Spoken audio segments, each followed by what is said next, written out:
বহুতে কমেণ্ট দিছিল যে মোক কমেণ্ট দিছিল, কিছুমানে ফোনো কৰিছিল যে এখন ঘৰত মানে মানুহৰ ঘৰত বা তেওঁ নিজাববীয়াকৈ 3ডাল তুলসী গছ, তুলসীৰ পুলি 3টা, বেলৰ গছ 3ডাল এনেকুৱা ৰুব পাৰে নে নোৱাৰে, ৰুলে কি হয়, নুৰুলে কি হ'ব বা কেনেকুৱা ধৰণৰ ৰিজাল্ট পাব, এই বিষয়ে সুধিছিল। কিন্তু এটা কথা ঠিক, আপোনাৰ ঘৰত তুলসী গছ এডালহে ৰুব। দাদা মানে ধৰি লওক আপোনাৰ ঘৰত তুলসী গছ বহুত হ'ব পাৰে, কিন্তু ঢাপ হিচাপে যিটো চাকি দিব ঢাপ হিচাপে বনোৱা এডালহে তুলসী পুলি ৰুব। তাত 3টা তুলসী পাত, 3টা তুলসী 3টা ঢাপ হিচাপে নবনাব। 3ডাল বেলগাছ বা 3টা ঢাপ হিচাপে বেলগাছ নুৰুব, বেয়া অমংগল। কিন্তু আপোনাৰ ঘৰত তুলসী গছ এডাল নহয়, 10ডালো 20ডালো আপোনাৰ ঘৰত হ'ব পাৰে, কিন্তু ৰোৱাটোৰ কথা কৈছোঁ, যিটো ঢাপ হিচাপে স্থাপন হিচাপে ঢাপ হিচাপে বনাব, চাকি হিচাপে চাকি জ্বলাব আপুনি, গতিকে এটা ঢাপ বনাব, এটা ঢাপত এটা তুলসী পাত, কিন্তু 3টা ঢাপত 3টা তুলসী পাত নৰব, এইবিলাক অশুভ লক্ষণ। কিন্তু কোনোবা জ্যোতিষে কোৱা বুলি কৈছিল, কিন্তু জ্যোতিষে নামো সুধিছিল। মই আজি নাম প্ৰকাশ কৰিবলৈ অনিচ্ছুক, মানে তেওঁৰ নামটো নকওঁ, মই কোৱাৰ লগে লগে গম পাইছোঁ কোন জ্যোতিষী হয়। গতিকে আপোনালোকে আপোনালোকৰ ঘৰখনত এটা তুলসী পুলি এটা ঢাপ হিচাপে বনাব, 3টা নবনাব। এইটো কৰিলে আপুনি বেয়া ৰিজাল্ট পাব, বেমাৰ আজাৰ, অপায় অমংগল, টকা পইচাৰ অভাৱ, নানা ধৰণৰ প্ৰব্লেম হ'ব পাৰে না হ'বই। কিন্তু এনে কোনো ধৰণৰ বেদত নাই 3টা তুলসীৰ পুলি ৰোৱাটো কোনো ধৰণৰ বেদত পোৱা নাই। ক'ৰবাত যদি বেদ পুৰাণ 14 শাস্ত্ৰ 18 পুৰাণত যদি কিবা লিখা আছে, এই বিষয়ে মই নাজানো, কিন্তু মই সম্যক জ্ঞানেদি কৈছোঁ এনেকুৱা ধৰণৰ ব্যৱস্থা নকৰিব। এতিয়া চাওক, আমি ইয়াতে ৰুইছোঁ, চাওক এইটো আমাৰ তুলসী পুলি, এডালেই ৰুইছোঁ, তাকো আমাৰ তুলসী পুলিটো কলা তুলসী পাত, একদম কলা তুলসী পাত, একদম কলা তুলসী পাত,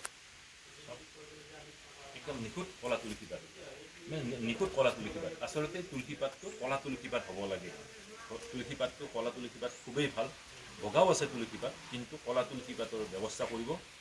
আমি এডাল তুলসী মানে এডালহে ৰুইছিলোঁ, আমি এডালহে তুলসী পাত আছে, এডাল তুলসী পাত কিমান সপোহা হৈছে। আগতে এডাল তুলসী পাত আছিল, তাৰপিছত ডাঙৰ হোৱাৰ পিছত নিজে মৰি গ'ল।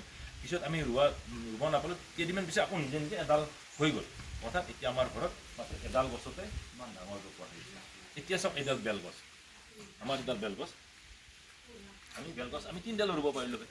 আমি নিজৰ ঘৰত ব্ৰাহ্মণ মানুহ, আমাৰ ঘৰত মন্দিৰ আছে, আমিওতো 3ডাল ৰুব পাৰিলোঁ, কিন্তু আমি 3ডাল ৰোৱা নাই, যিহেতু নাপায়। গতিকে নোপোৱা কৰ্ম আমি কিয় কৰিম। এইডাল চাওক, আমি ইয়াতে বাবা এডালেই বেলগছ ৰোপণ কৰিছোঁ, আকৌ কিমান ওখ হৈ গৈছে, বহুত ওখ হৈ গৈছে বেলগছডাল, এয়া চাওক। গতিকে আপোনালোকে কিন্তু এইটো কেতিয়াও নকৰিব, যিমান ডাঙৰ জ্যোতিষী হওক, মানে কেতিয়াও এইটো ভুল নকৰিব যে 3ডাল বেলগছ মানে 3টা ঢাপত হিচাপে ব্যৱস্থা নকৰিব। যদি কোনোবা হয়, নিজে হয়, সেইটো কথা বেলেগ, কিন্তু আপুনি নিজে ধুনীয়াকৈ সজাই পৰাই চাকি ধূপ যেতিয়া জ্বলাব, এডালহে গছত ৰুব, চাকি ধূপ দিব, 3ডালত নিদিব। 3ডাল হ'লে আপুনি উঠাই নি বেলেগত দান কৰিব, ৰাজহুৱা মন্দিৰত বা ৰাজহুৱা স্থানত ৰাস্তা ঘাটে ৰুই দিব, কিন্তু তুলসী বেলগছ এডালহে ৰুব, তেতিয়াহে আপোনাক বাবাই আশীৰ্বাদ প্ৰদান কৰিব। এতিয়াতো কোনো ধৰণৰ পোৱা নাই, আজিলৈকে পোৱা নাই। ক'ৰবাত যে বেদ পুৰাণত আছে, সেইটো কথা মই নাজানো। মোৰ লগত যোগাযোগ কৰিব পাৰিব, মোৰ চেম্বাৰ আছে গোপেশ্বৰ দেৱালয়, বাহেতা চালি যিটো টোলগেট আছে, টোলগেটটোৰ ওচৰতে মই গোপেশ্বৰ দেৱালয়ত বহোঁ, ৰাতিপুৱা 9টাৰ পৰা 2টালৈকে বহোঁ, তাত যোগাযোগ কৰিব পাৰিব। আৰু যদি মোৰ ঘৰত আহে, গোপেশ্বৰত পাব, সোমবাৰৰ পৰা শনিবাৰলৈকে পাব, ৰাতিপুৱা 9টাৰ পৰা 2টালৈকে। মোৰ নাম্বাৰটো লিখি লওক, 9864083011, 8638244851। এই 2টা নম্বৰ যোগাযোগ কৰিব। মই কুস্তি, বাস্তু, নিৰ্মাণ, পাৰমিস্ত্ৰী, এই 4টা ছাবজেক্ট চাওঁ। গতিকে আপোনালোকে যিখিনি পাৰোঁ সহায় সহযোগিতা, যিখিনি হেল্প কৰিম, আপোনাক যিখিনি প্ৰব্লেম আছে মোৰ লগত যোগাযোগ কৰক, যথেষ্ট মানে হেল্প কৰিম। আৰু যদি মোৰ ঘৰত আহে, গাঁৱত আহে, Nalbari district, post office Arikuchi বা মৰুৱা উৎসৱ ফালত নামিলেও পাব। মোৰ গাঁওখনৰ নাম আছে ব্ৰাহ্মণ মাতাপুৰ। এই 2টা এড্ৰেছ দিলোঁ, এই 2টা নামত যোগাযোগ কৰি আহিব পাৰিব। ধন্যবাদ।